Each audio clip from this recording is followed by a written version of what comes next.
Hello, my name is Sonia.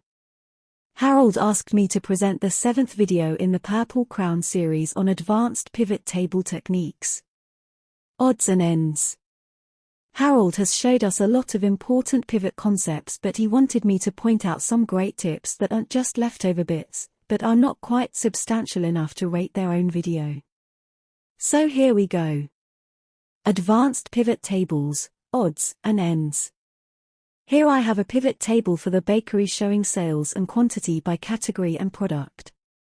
If I click anywhere in the table and go to the Pivot Design tab on my ribbon, I have several interesting formatting and style choices. In the Layout group, I can turn subtotals on or off. Place the subtotals at the top or bottom of my fields. Turn grand totals on or off. Turn grand totals on or off for columns and rows. Choose one of 3 layout styles: compact, outline, or tabular. Choose to repeat item labels for all rows in outline or tabular layout. Take off item labels for all rows. Insert blank rows after sections. And remove blank rows after sections. Back on the Pivot Table Analyze tab on my ribbon, here in the Pivot Table group, I can click on options for even more stylistic and formatting choices.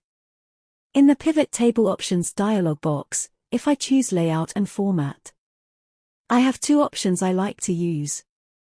If I check for Empty Cells Show, and put a 0 or a dash in the box and say OK, any cells in my pivot table without data will display the 0 or dash. And if you constantly have to refit your pivot table columns when refreshing your data, you should keep Autofit column widths on Update checked.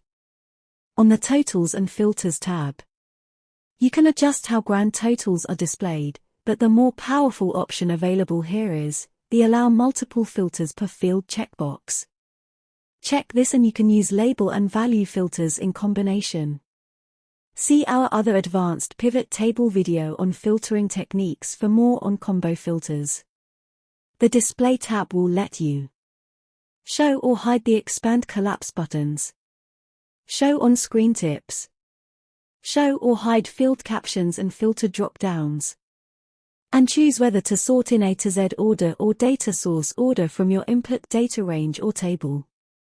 Printing options include showing or hiding the expand collapse buttons, repeating row labels on each page, and setting print titles. The main choice on the Data tab to be concerned with is whether or not you want the data to be automatically refreshed when you open your pivot table or not. This is a preference. Another option I always recommend using is saving your source data with your file.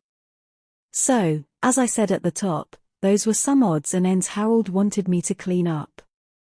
He has moved on to our new series, Form Controls and Data Validation. Thanks for joining us today. Hope you liked it, and if you did, please subscribe and join us for the next one. Thanks everyone.